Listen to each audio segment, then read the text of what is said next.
Off-season training. What should players be doing during the off-season? And what are some of the physical qualities that they must be focusing on? Hi, everyone. My name is Erica Suter, and I'm a female athlete performance coach. And today I'm going to be talking about one of my favorite topics, and that is off-season training. So, off-season training is extremely important for athletes to prepare to handle the demands of the season. And in the youth space, the season can get a little bit crazy at times, and I'm going to get to that later in the video. Make sure you stay until the end of the video because I'm going to be sharing one of the most important pieces of an off-season training program. So, number one is do your strength training. And in the off season, we want athletes to be doing strength training at minimum twice a week, and they should be doing total body lifts.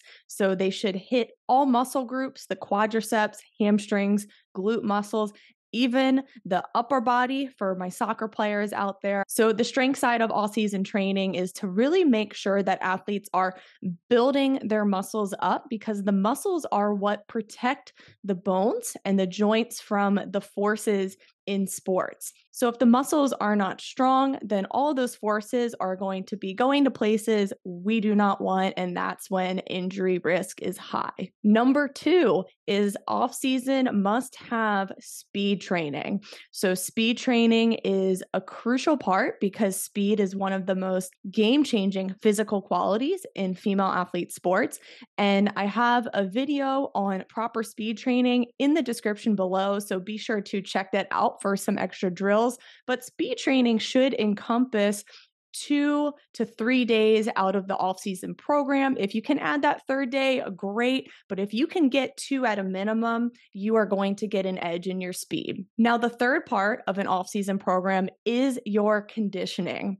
So this is where things get a little bit tricky because we are assuming in the off season, which is usually summer for most youth soccer players, they have off from competitive games. So as long as they have off from games, then we need to start filling that conditioning bucket to really build them up to handle the aerobic part of the game and really develop a good aerobic base, and then to be able to sustain higher intensities for longer with shorter recovery time. So that's when we start to work on more of our anaerobic capacity in our conditioning drills.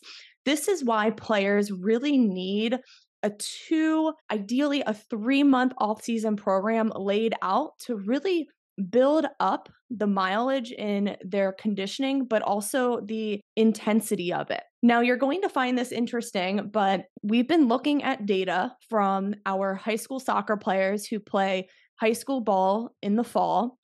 And what we saw was how much mileage they were covering. And I had an inkling how crazy it was, but it didn't really sink in until I actually looked at the data and I saw the numbers. One of the highest mileage weeks in a lot of my girls in Tampa, Florida, was over 15,000 miles playing soccer. And this happened to be a 3-game week schedule, which I don't agree with at all, and professional athletes don't even do that. But now that we know this information and we know the peak of the mileage that they're hitting during their busiest weeks in that high school season, we can better design an off-season program to build them up to that mileage and to work in the heart rate zones that they've been playing at during that high school season.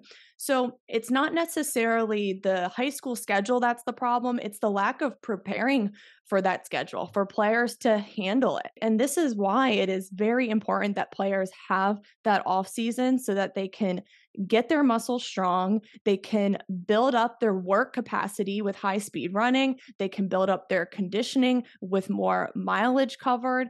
And it really puts them in a good position to handle this crazy schedule. And honestly, guys, the schedule's not changing. These high school programs aren't going to drop down to just 1 game a week and have all these recovery days and everyone's happy. They're going to keep this schedule. So that begs the question, how can you better prepare in the off season to handle this schedule. We can accurately build up to higher workloads in our players, and that's when it gets really exciting. Now, the last one, and I hope you stayed until the end, and I'm so grateful that you did. The last part of an off season program is making sure you are getting recovery. So, everything I just mentioned in this video, your strength training, your speed training, conditioning, that should take up the whole week, Monday through Friday. On the weekends, please don't be playing any competitive games. You should be off from the competitive season so that you can build your body up and get the most adaptation from training. Speed gains, strength gains, conditioning gains,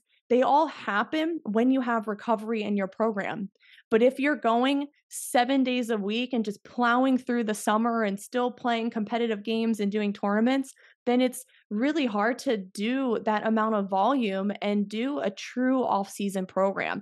So it begs the question, can something give in your schedule for the summer off season? And can you really take the time to prepare and get ready for the season? Rest is so important. And this is why in Tampa, Florida, with my athletes, we'll train Monday through Friday and then they have off on Saturday and Sunday. They can enjoy a beach weekend. They can go out with friends, go to the mall, and they have those days off, a full 48 hours to recover. And then Monday, we're going again with our speed day to kick off the week. And they're refreshed and ready to go for that and get the most out of that workout and then the rest of the week. I hope this video helped and let me know what you guys think in the comments. Do you have an off season this summer? Are you making the time to work on your strength, speed, and conditioning? Or are you just running yourself into the ground year round with organized sports and skills training and not really taking the time to become a robust athlete? Or maybe you're on the other end and you got it, you're doing an off season program this summer and you want to go into the season in the fall ready to rock. Let me know in the comments and I'll see you guys next time.